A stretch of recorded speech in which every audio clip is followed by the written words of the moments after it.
Well, welcome everybody to the summer edition of the SLA CIC Learning Series. We want to thank you for taking the time out of your day to join this outstanding community and just prioritize learning something new. My name is Liz Frickleton. I'm with Aurora WDC, and we've been a longtime sponsor of the SLA CIC. Before we get into Fred's engaging discussion today, we're going to be talking about competitor response modeling to forecast your competitors' actions. I want to cover a few announcements for us, as usual. So as you see on the screen, our session will be recorded. So we will post that to our YouTube channel as usual. We'll also send the recording link via email either a day or two after this session. And we want to keep this virtual meeting space as interactive as possible. Fred and I were just talking about that, and I think that the chat is a good tool to do that. So as you're in the audience today, please let us know if you can't see the chat, but we've enabled the chat as far as we know. So please enter comments, questions. Let's create the dialogue there as well. And with that, let's get into a couple of these announcements. So welcome again to Fred. But first off, I want to talk to you all about mentorship. And as a profession, there are so many willing mentors in our field, and mentees, please don't be shy about reaching out. Our colleague Phil Britton is very passionate about this and is heading up this program on behalf of CIC. And this is an awesome opportunity to get involved and to get paired up with somebody. And by the way, you're not signing up for this long commitment. It could just be a virtual cup of coffee, right? So we have so much, again, just being able to leverage the passion and the talents of our colleagues in this field is something that I highly recommend you get involved with. As you'll see, the constituents, involve students, existing CI members, the fellows. We have one of them with us today in Fred, Wergeles, SCIP members, Mercyhurst, SLA. We're all represented there. So there's certainly value, I think, in combining forces with like-minded organizations. So you do see kind of that mix. And I think you're going to see that today as we talk about some of the other upcoming events as well. So as you're going to see in the chat, if you'd like to reach out, just ping Phil, ping our SLA inbox if you just even want to ask a question. You don't have to commit to anything necessarily. We also have leadership opportunities available for both this year, 2023, and then into the next couple years as well. So those are things like student liaisons. So how do we, again, keep the newer members of our field engaged? That's a great role if you're passionate about university work too. Membership chair for the SLA CIC is open. The chair-elect position as we head into 2024. The content chair position, so if you love putting together content, either in a virtual or maybe in-person format, and then our 2024 conference chair position as well. So if you're interested in that, please, reach out to Kate Vilches. We have her information provided for you in the chat or on the screen too, and she'd be happy to talk to you about it. Again, nothing, committing. You can just at least open up that conversation if you're interested. I know it's been a great way just to grow professionally, and I hope that you think about that as well. All right, so I have a couple more learning opportunities to make sure that you know about, and the next one is actually coming up in June, so just in a couple weeks.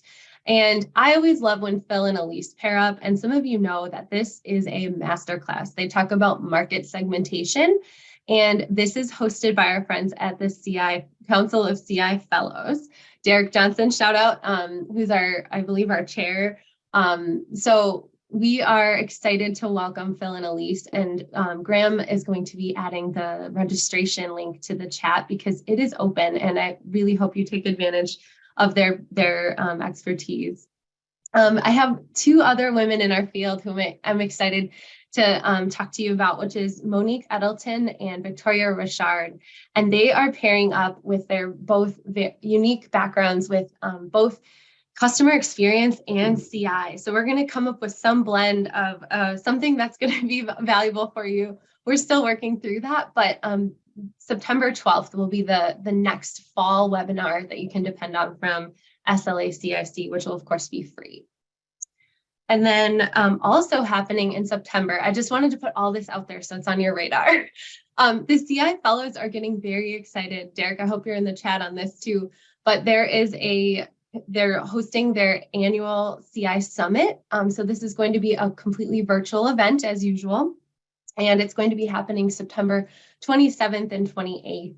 And they're calling it Transforming for New Realities as the sort of theme that they've developed so far. But I know that that is a work in progress, but we can all be getting excited for that as well. So I know that that's a highly, highly valuable opportunity to take those 2 days out of your schedule if you can. Okay, and then Dr. Ken Saka is returning to the program in November. So this will close our year-end learning opportunity for CIC.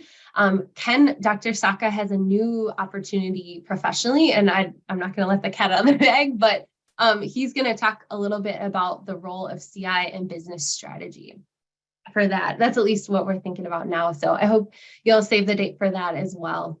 Okay, a couple more things. Thanks for sticking with me, and we're almost getting to you, Fred. So there's a book that is out on published that I think is valuable for this audience. SLA actually helped edit the book itself. So the Practical Guide to Competitive Intelligence, you can see all of the contributors on that right-hand side of the screen. It is enormous, but Phil, Zena, and Elise they kind of chaired this effort, but there's a QR code. There's going to be links. I believe there's an SLA discount. If you're a member, you might be able to receive a $15 discount if you purchase through the SLA route. But there's also options available on Amazon and Barnes and Noble. So we'll post those links in the chat, but this is such a practical guide for our daily work. So with that, as we get into the presentation, I know, Fred, you're on Twitter, right? So at Fred Wergeles is our presenter's handle. And then we also have our hashtag, which is typical for all of our presentations. So if you're out there on Twitter and you want to keep the conversation going, please use hashtag CIC webinar. And we're also going to be rewarding one of you with $25 to just for being here, for prioritizing this. So we'll be able to pick a name from all of the great attendees. I see quite a few out there. So thank you again for joining, everybody. And just a quick, quote from our testimonial from somebody who's found value in this community too. Fred, without further ado, so thank you again for committing to this time with us today to share your expertise. For those of you that don't know Fred, he's a seasoned professional in our field. He's also principal of Fred Wergeles and Associates, so a consulting practice that focuses on strategic planning and market intelligence. Over 25 years of experience, CI fellow, I believe inducted into 2012, I believe we talked about just before this, and current adjunct professor at University of Hartford. And I know you have a passion too, Fred, for small businesses, for enabling small businesses as well with resources. So it's a pleasure. I think at this time, we're going to transition screen. So we're going to get your presentation up and we will move over to the kind of bulk of the session here. Okay, let's see. Excellent. Love seeing you guys in the chat. I'm just seeing some of these messages now. Welcome, Derek. Hey, Sabine. Hey, Craig's out there. Graham, thanks for all your help. I'm bombarding you all with links. Fred, you're good. Okay. Yeah, no, I got it. I got it. Yeah. Fabulous. It's up there now. Yeah. Okay. There we go. Yeah, we are in present mode. Take it away. Well, first of all, let me tell you how excited I am to be back in the CI fold. I had been doing work in the government early in my career. I transitioned into the corporate world and the private sector, doing competitive intelligence for a number of years. And then I had an opportunity to head into higher education and work with University of Hartford and the work that they were doing in supporting smaller businesses. And I just kind of reemerged over the past 6 months or so, and getting back into the CI world. It was nice to see some of the attendees are old colleagues and friends of mine that we go back many years. And I'm excited to be back in working with the CI professionals, both at SLA and with Skip and the CI fellows. So what when I first started talking to Liz about what to talk about, one of the things that I thought would be interesting is some tools and techniques that I've found were proven very effective in working with smaller businesses that didn't have all the big CI resources or the resources to do CI start to finish. And I drew on some of the work that I'd done earlier with in CI with a technique called the competitor response model. And it proved very effective for smaller businesses. It didn't have as much resources, but still had a desperate need for information about the competitive environment. So that's what I'm going to talk about this afternoon. As Liz mentioned, please feel free to go into the chat room. She's got permission to interrupt at any point if there's a salient point that needs to be made. And please feel free to ask any questions. I'm talking in general terms about an analytical tool that's proven effective in the past, and can be applied both to small and large companies.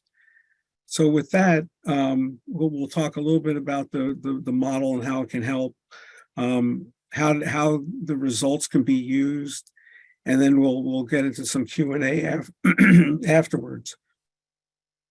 So anyway, it's no surprise to any of the people here that there's a lot of uncertainty in the business world, and this affects companies both large and small.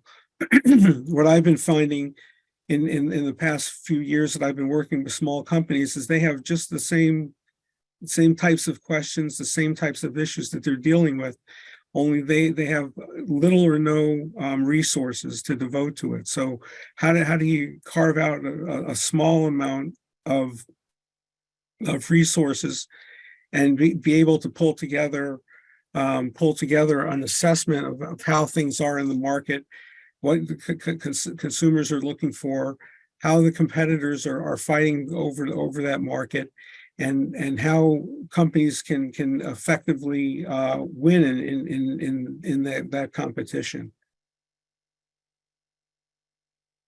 So there, again, this is no surprise to anyone that the functions of a CI system is to provide early warning, support strategical and tactical decision making, and assess the industry players and both the competition and the customers.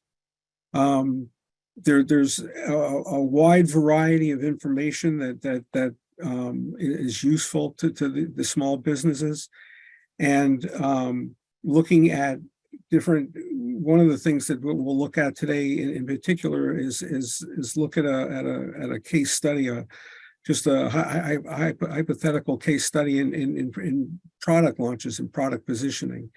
So, but there's a wide range of different areas and competitive information on the competitors. It's also important for the CI team to support the rest of the organization. Most likely, especially in smaller companies, marketing and sales teams that are kind of the pointy end of the spear in the industry. So the support that's given to that can be in a variety of different forms, going from general market trends and who the industry players are, all the way to the competitors and how to how to compete directly with the individual competitors or collectively in the market. Again, I mentioned earlier that we would be focusing on a case study having to do with product development and how to help.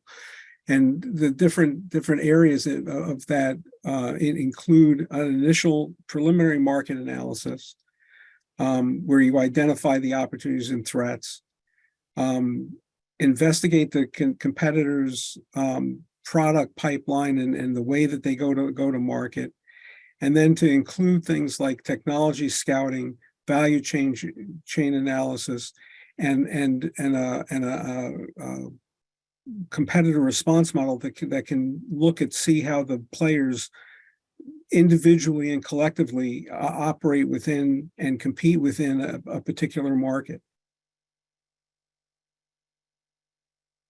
So what is the competitor response model? Again, it's a tool to forecast competitor actions, to gauge how the market will react to perturbations in the market itself, and also to help companies plan their product and marketing strategies, and especially consider, which many don't, the counter strategies. I've had numerous, over the last 5 to 6 years, have had numerous conversations with small business owners, and they're very concerned about their product and their marketing, but have very little, spent very little effort and time looking at counter strategies. So and being able to plan out how they're going to respond to a competitor's response, and that's a key area that I'll discuss here, that enables companies to not only forecast what competitors might do and how they might react, but also as a planning tool for counter moves and counter strategies. So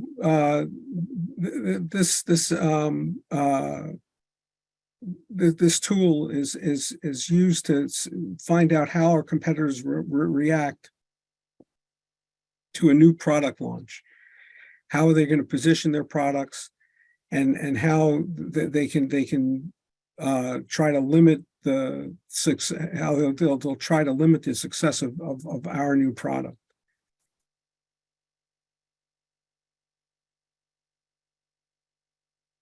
The scale of the information that's required is significant, and depends largely on the issues that you're dealing with, and the market and customers, and the sophistication of the customers and their requirements.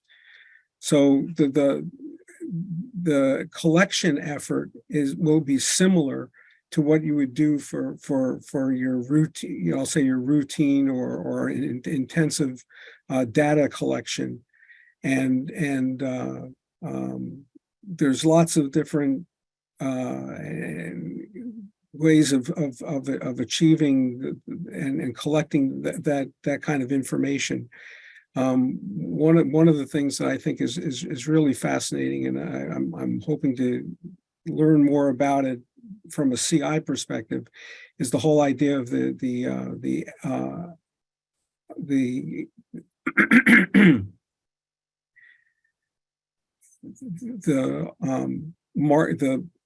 market information that can be collected through things like Chat CPG and the automated information collection capabilities that are emerging, like Chat CPG and Chat GPT. What I'd like to do to demonstrate the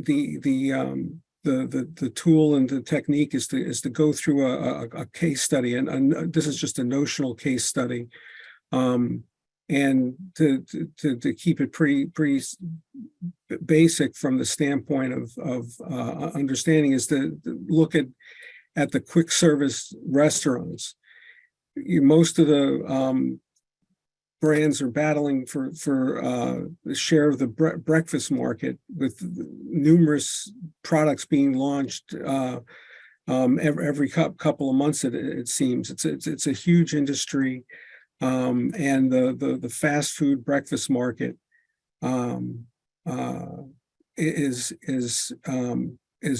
steadily growing, and is expected to be about $50 billion by the year 2030. And each company has launched new products, modified old products, dropped products, and so it provides a kind of a fertile test ground for running this model. What's also interesting, I've been following some of the activities in the quick serve restaurant market for a number of years, and what's really actually not surprising, but the growth of the social media being used to promote and market the items. It's a completely different dynamic.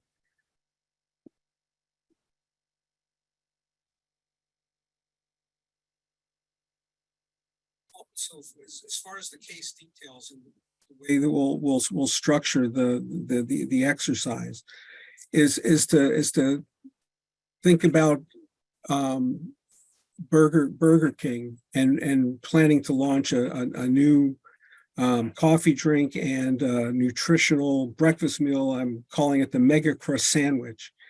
They intend to launch it with a lot of marketing, and it also has they're hearing some of the pre-launch discussion about the fact that it could be a game changer in the healthy foods market to compete not only with their traditional competitors, but also the set of healthy conscious products as well. So the question is how might Burger King's competitors react, and what impact that might have on the product launch?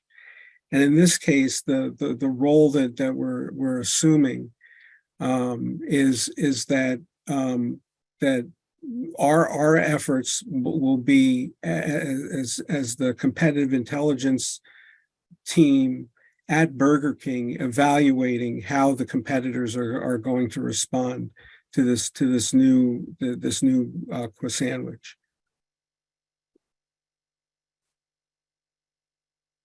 So the first activity is to identify the competitors.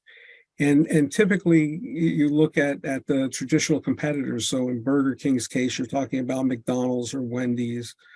You maybe talking about Subway or Taco Bell, which are introducing and going after introducing products and going after that market. But that's only a part of the market structure. There's also non-traditional competitors out there, which you might consider to be, the local diners, maybe some mom and pop shops that are serving breakfast. And it's very important to evaluate their responses and reactions too, because they're going to try to chip away at the product as well. And then the final category of competitors or other stakeholders are the people and activities and agencies that are involved both directly and tangentially to that particular market. So to include influencers. So what I'm talking about here with other stakeholders is maybe public interest groups, that might participate or have an opinion about the or a stake in how the products are launched and how this new product is launched. And so it's important to understand that full range, again, with the increasing influence of social media, having a good having a finger on the pulse and having a good understanding of what these other stakeholders can do and how they're likely to react is an important aspect of this exercise. It's also important to understand is to understand the market objectives of each of the competitors. Are they looking to increase their market share or their profit margins, increase their revenues? How do they want to be perceived as a leader in the industry, whether it's from an innovation standpoint or differentiation and improved product performance and product acceptance by the general population. The other objectives could be, being one or two in every category, which is the old GE mantra, to be one or two in every category. And it's also important to understand for each of the competitors how they plan on advocating for the industry as well as their own products.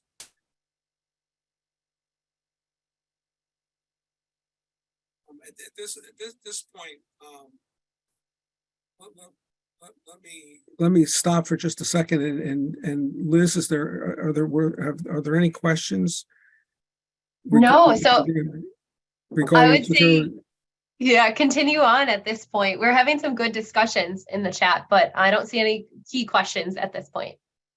Okay. All right.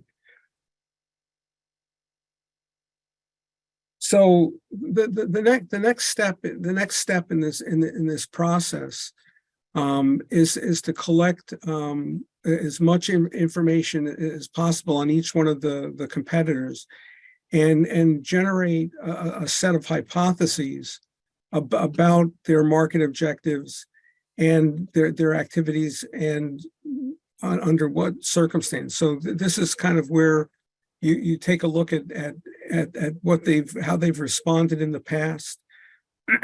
As when Burger King is introduced or somebody has introduced a new product in the market, does McDonald's or Wendy's how do they typically respond? Do they follow along? They're a fast follower. Do they ignore the competition's products and develop their own?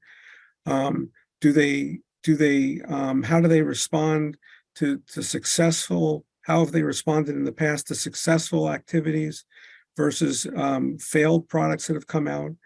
And it's important that the companies that are doing this and the CI team that's doing this to be able to brainstorm with a variety of your employees, a small group, a tiger team, as it were, of employees to explore all the options and to take a look and to generate a set of hypotheses that answer the question, given their market objectives, what might the competitors do, and then develop scenarios on how, when, and where they may be able to do that. And so you're basically creating hypothetical stories or action activities of the companies in response to the new product that's entered the market. And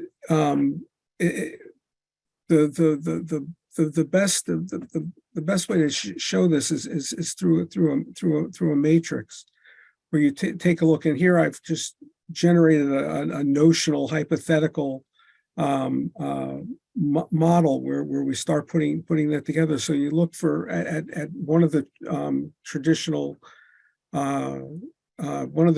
competitors is McDonald's, and what products they have. Obviously, there's more. I'm trying to be conscious of space and all, but they have any number of products, any combination of products. It's important to understand that what their market objectives are from a standard standpoint, and then to generate based on what products and what capabilities they have, and looking at the objective of what they're trying to do in a particular in the particular market, in this case the breakfast market. What are their potential responses? And so it's important to take a look at each one of the competitors or stakeholders, and what their potential responses are, and basically unfiltered, no shutter stop in this case, just to have at this point in the analysis, bringing together all the information to develop a full range of potential responses, regardless of whether or not you think that they're likely or not. You know, one of the things I put in here about different, you know, they're using the different stakeholders than the non-traditional or traditional competitors is the Center for Science in the Public Interest, and you know they consider themselves the adjudicators of what good food and food safety and nutrition is all about. And so some of the potential responses could be not only a campaign against the sandwich, but actual, you know, marketing their wall of shame as it were. So they may not compete directly, but they will have an influence on the likely activities and the growth or non-growth of that particular market. In the case with traditional competitors, you know, like McDonald's or Wendy's, is that they would do more of the traditional responses, you know, additional advertising and promotion. Develop, if it turns out that this sandwich really takes the market by storm, probably coming up with a Me Too sandwich, breakfast sandwich as well. Or you could also hypothesize that they may feel under pressure to abandon the market and move into a different direction. You know, in the case of McDonald's, seeing the error of their ways and abandoning the market altogether and introducing a health conscious breakfast. So the range of potential responses is pretty great, but what the idea is to record and to evaluate each one of those potential responses, and what they can do, or what they might not be able to accomplish. So one of the things that you're going to need to do is also evaluate the capabilities. We know what the hypothetical responses are.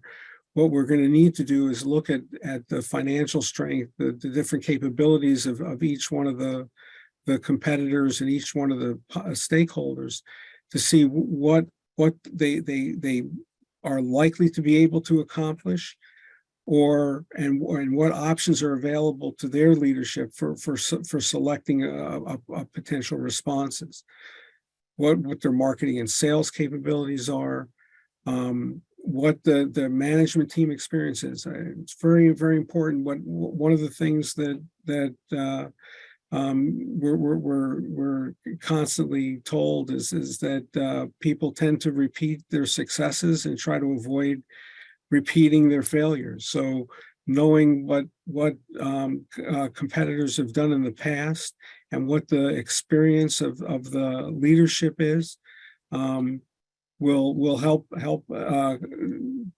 pare down the potential responses into a smaller set of proposed responses.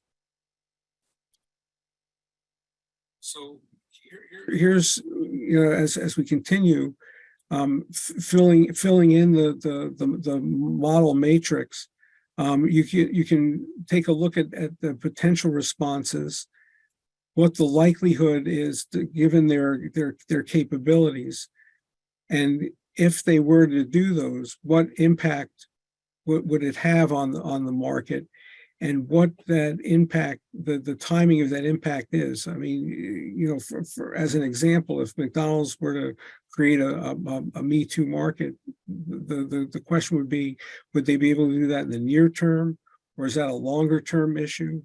It really covers the full range of that, and this is where especially in smaller companies, it becomes very, very important for them to explore and take the time to explore the various likelihood and impacts of the activity, and based upon historical precedents and what the near term market evolution looks like.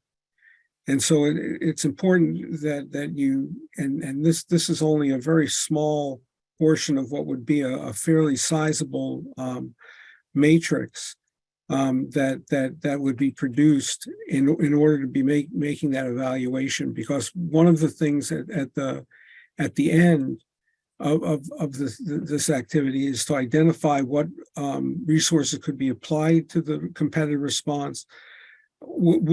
Even though we would list that a company might want to create a Me Too product, do they have the capability? Do they have the size of the facilities? Do they have the alliances that they need? Do they have the financials wherewithal to be able to make those kinds of changes?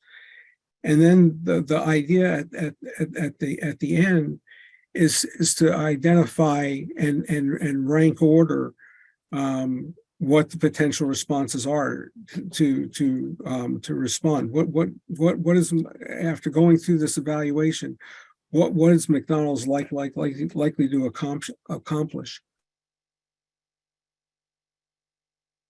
And likely to select as their near term or midterm or long term responses, and to take a look at all of those. Let's stop here for a second and see if there's any other questions or. Thanks, Fred. I was just monitoring the chat, and we are, Graham and Craig have been adding some great points on just the similarities or the parallels.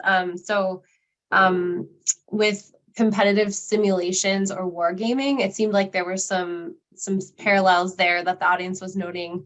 And if there's any way you want to comment on like a precursor activity, I know there's differentiation between competitor response modeling and like a full-blown war game or competitive simulation. So if you want to comment on that, that's definitely something. Yeah, absolutely. And in fact, one of the I identified the wargaming as one of the products and to prepare responses. The reason that this I found works better with smaller businesses, ones that don't have all the resources to do a full wargaming and to prepare their responses. One of the things that I found with the small businesses is not only don't they have the internal resources to do the CI work, and then they don't have the resources to contract out to different vendors to provide some of that. They typically have good connections within an industry to be able to provide a lot of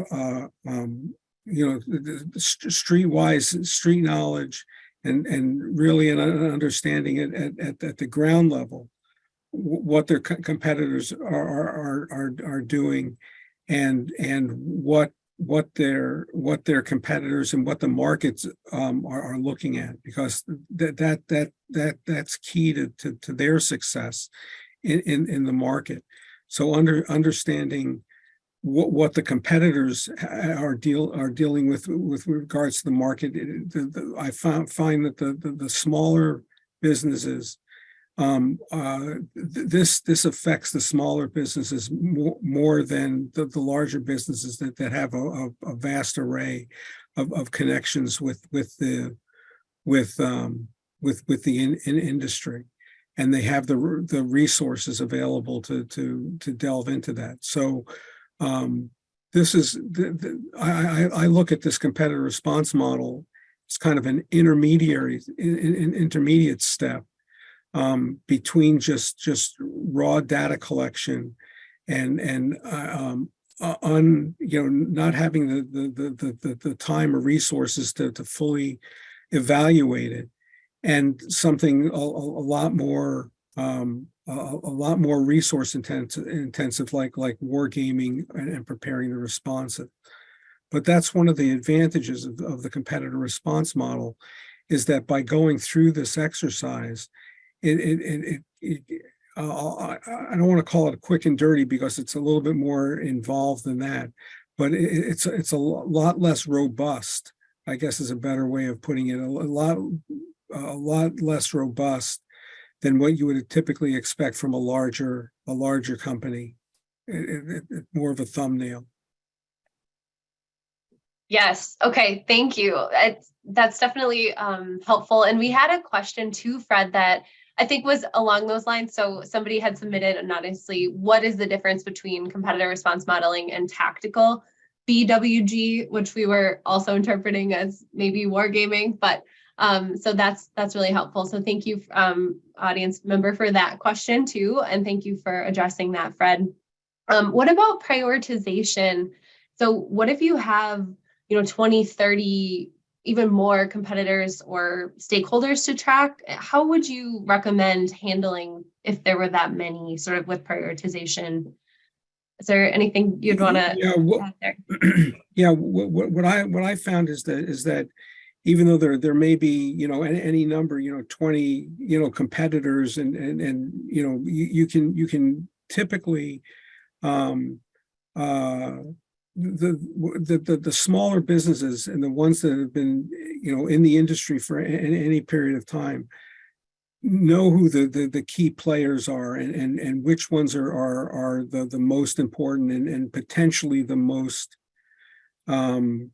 dangerous from the standpoint of responses, and how they're going to plan based upon reputation of the companies, based upon who their sponsors are, and who's providing the funding, and how the responses are being tailored.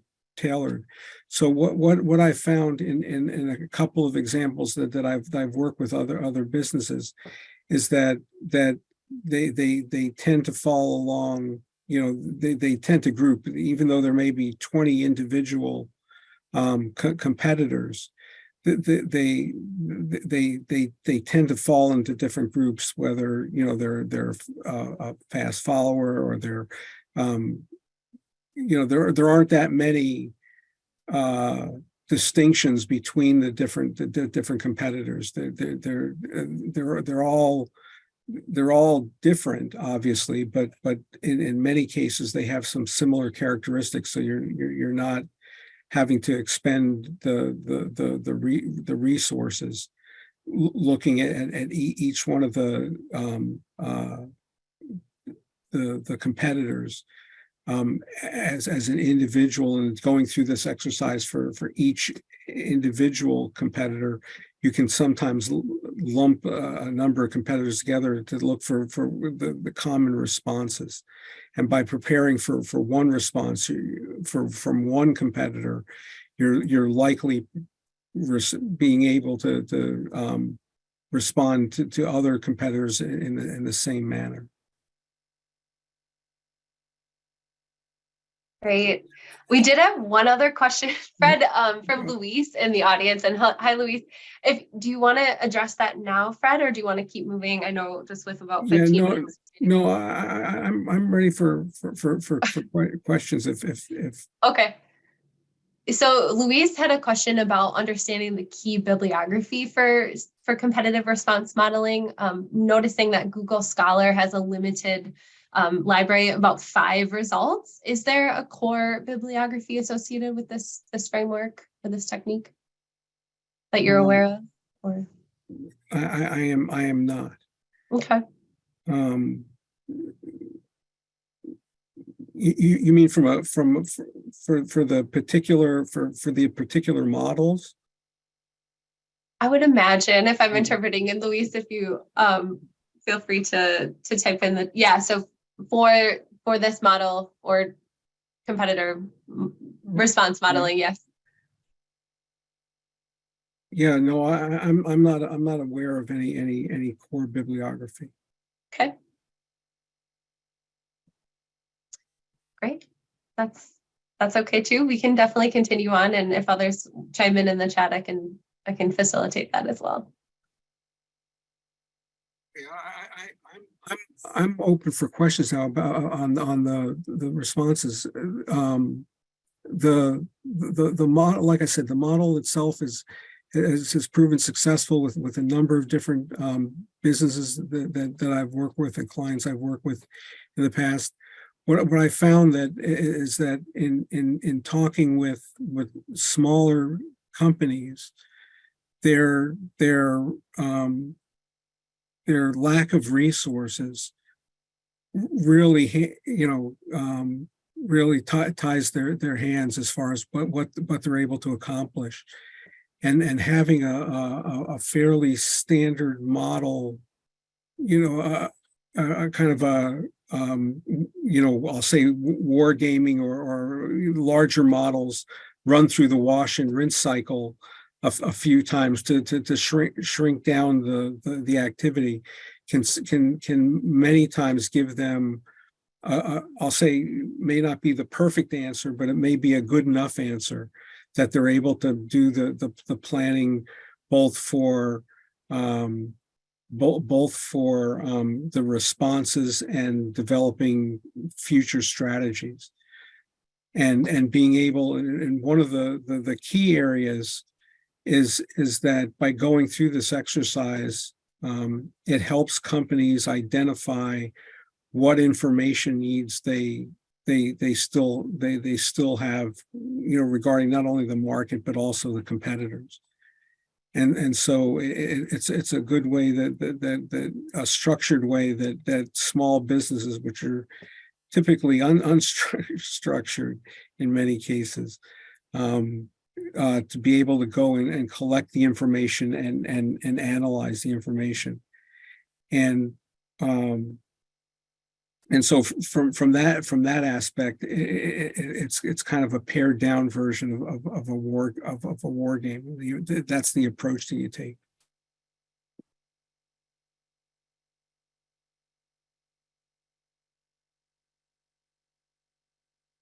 Another area that I think is ripe for additional investigation, and a lot of people are hopping into it, is the artificial intelligence. If you've done any investigation on the chat GPT or any of the other tools that are out there, I'm convinced that they're tailor-made for the intelligence collection and organization, and even maybe some of the analytical grunt work that goes into some of these tools as well, conserving the internal human resources for the actual work and the marketing and strategy development.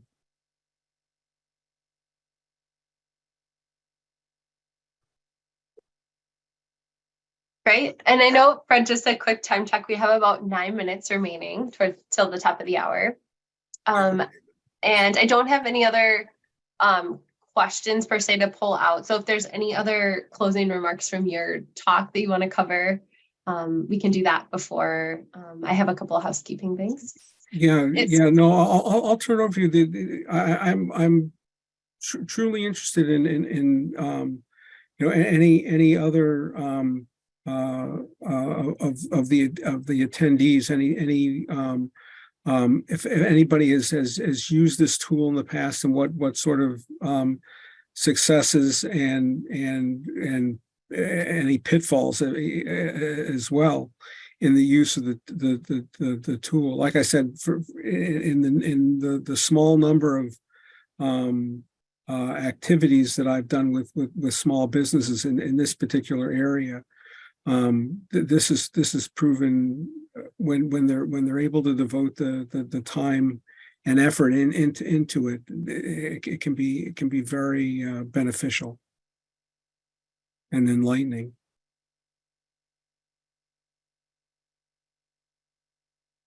I want to thank everyone for their comments. I'm more than happy to chat offline about this as well.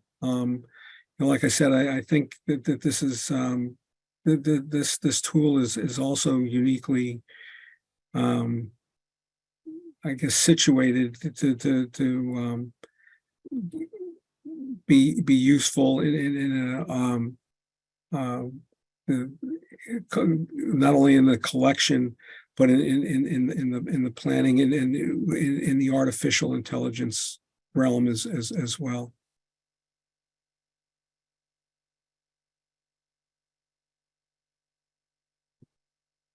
There was a question in from Jennifer, and I was just quickly reading it.